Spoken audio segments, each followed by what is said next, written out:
saying that there are some interesting things going on in the University City Fire Department. We wanted to talk about it, so we invited our next guest, and we also invited a few people from University City. The University City officials decided not to join us, so we like to welcome in Kurt Becker. Kurt, what's your official title over there? Thank you. I am the District Vice President for IAFF Local 2665. We are the union that represents almost all the professional first responders in the St. Louis metropolitan area. And what's going on over at U City? Over the last several years, we've had a series of unfortunate interactions with the city, and the relationship between our organization and the city administration hasn't been fantastic. Mm-hmm. We put all of that behind us a few months ago when our shop there reached an agreement with the city over their contract, mm-hmm. and we were pretty happy to just go about our business, protecting the community, dealing with their medical emergencies and fires and things of that nature. And then we find ourselves not even a month later embroiled in this significant issue within the community. The city endeavored to pass a bond issue in April that the voters overwhelmingly rejected. And as a result of that bond issue failing, the city manager, who apparently had built his budget presuming that the bond issue would pass, was forced to go back kind of at the last minute and redraw the budget for the fiscal year 2016. I thought the bond issue was for roads and things like that. It had nothing to do with the firefighters, nothing to do with the fire department. We weren't involved with that in any way, shape, or form. We weren't asked to be. We didn't offer to be. But the way that the city manager chose to balance the budget was by cutting the staffing in the fire department by about 25%. So what is the cutting of the University City Fire Department by 25%? What does that do? What that does, the city is required to have 11 firefighters on duty at any given point in time, 365 days a year. In order to do that, they're trying to accomplish that by only having 12 firefighters per shift.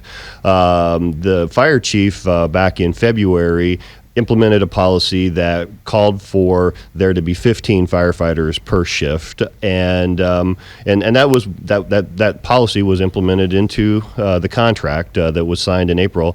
And unfortunately, they turned right around and said, we're not going to do that. So you guys agreed to having 15 firefighters per shift. They said after they agreed to that it would reduce it to 12. Correct. What's the big deal? If you have to have 11 and you have one extra one, what's the big deal? That's a fair question, and I think a lot of people probably are asking that.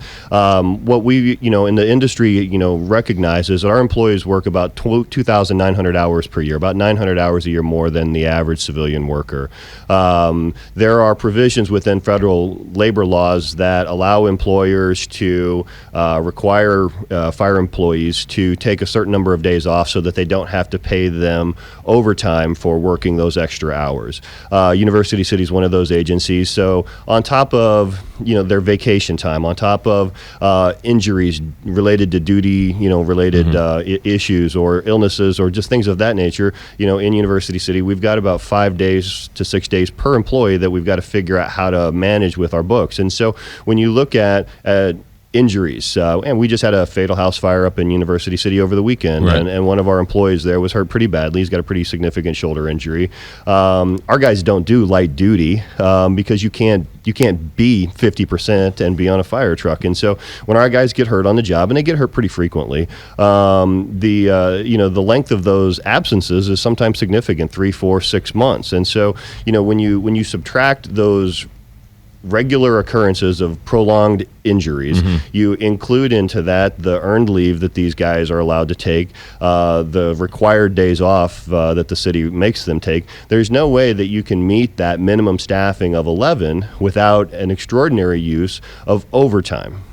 So if they have overtime, then they're cutting off their nose to spite their face, because if you guys have overtime, then that's more money for you, less money for them. That's what has us scratching our heads. The city is paying an extraordinary amount of overtime right now. Since April, they've required our members to work in excess of 3,500 hours of overtime just to maintain their minimum staffing standards. It's not uncommon that we'll have 2, 3, sometimes 4 people a day in on overtime, earning time time and a half. And for a little while, that's great for a workforce. But like I said, our members work on average, 2,900 hours per year. And when you add on top of that a number of other mandatory overtime shifts, these guys they're not seeing their families. They're gone for prolonged periods of time. They're fatigued, and it's creating an unsafe situation. I thought firefighters loved working overtime. Why are you guys complaining if you're getting all this overtime money? It's not that we don't love working overtime. At the same point, there's a saturation point that you reach where you just can't be on duty that long. Our employees work, and most employees in St. Louis work 48-hour shifts. And so at the end of that 48-hour shift, we're frequently finding our guys held over. They're not allowed to go home, and so they're working a 72-hour shift. So imagine being gone from your family, especially if you've got young children, for 72 hours at a time. Doing so in an extremely stressful environment. I'm not sure if you're aware of this or your listeners know or not, but Forbes magazine in 2015 rated firefighting the most stressful occupation in the United States. And so when you're doing that kind of stuff day in and day out for 72 plus hours at a stretch, it takes a toll. So would you call this kind of a crisis then? It's certainly, we are definitely calling what's going on in University City a staffing crisis, yes. What about, you guys work how many days? You guys work 3 days off and then 4 days? We work 2 days on and 4 days off. 2 days on, 4 days off. Right. But those 2 days are 24 hours a day. Correct. How many calls do you go on a typical 2-day shift? In University City, that department runs about 5,500 to 6,000 calls per year, which averages out to about 15 to 20 calls per day.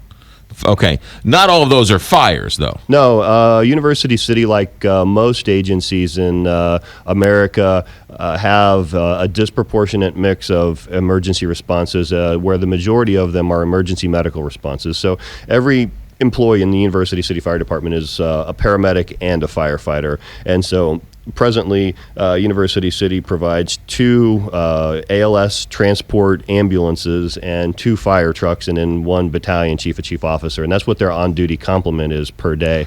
How many fires on a given 2-day shift? It's hard to say.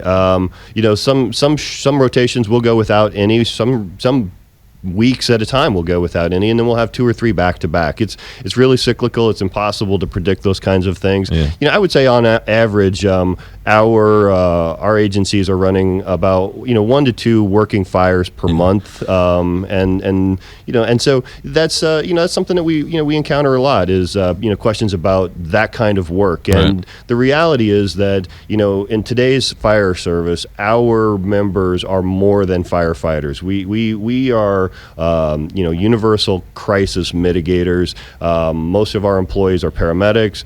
They're all certified firefighters. Many of them are registered and certified to respond to hazardous materials incidents, all sorts of technical rescue things.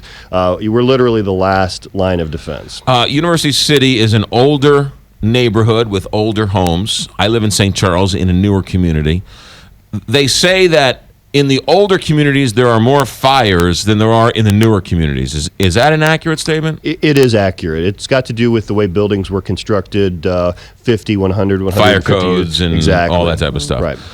So what do you want the public to take from this conversation? I think the citizens of University City and in the larger metropolitan area need to recognize that public safety is not something that is or should be trifled with in political fallout situations, and that's what we've got going on in University City. Like I said, we had nothing to do with this bond issue that failed, but the administration was angry at the voters for not voting for it, angry at a couple of council members who happen to be pretty good friends of ours for campaigning against it. And so, they lashed out at the people they were angry at the only way they could, which was to eviscerate the fire department.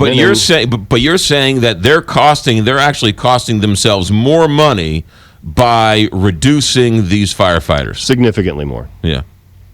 All right. Anything else we need to know? Other than the fact that our guys are on duty 24 hours a day, 7 days a week. They're here to serve the community. This is honestly, not only has it been a taxing situation for us physically and emotionally, it's breaking our hearts because a couple of weeks ago we had a fire station shut down in University City because we had a 12-hour period where we just didn't have the staffing to make sure that the citizens need that.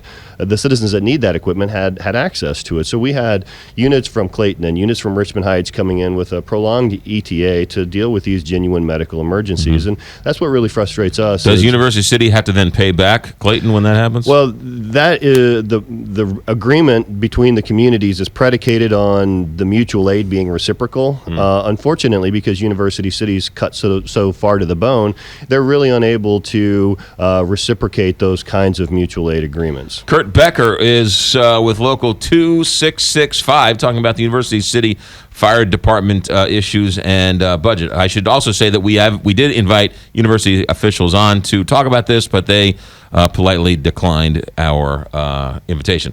Kurt Becker, thanks for coming in. Thank you. 7:31 here, Big 550 KTRS.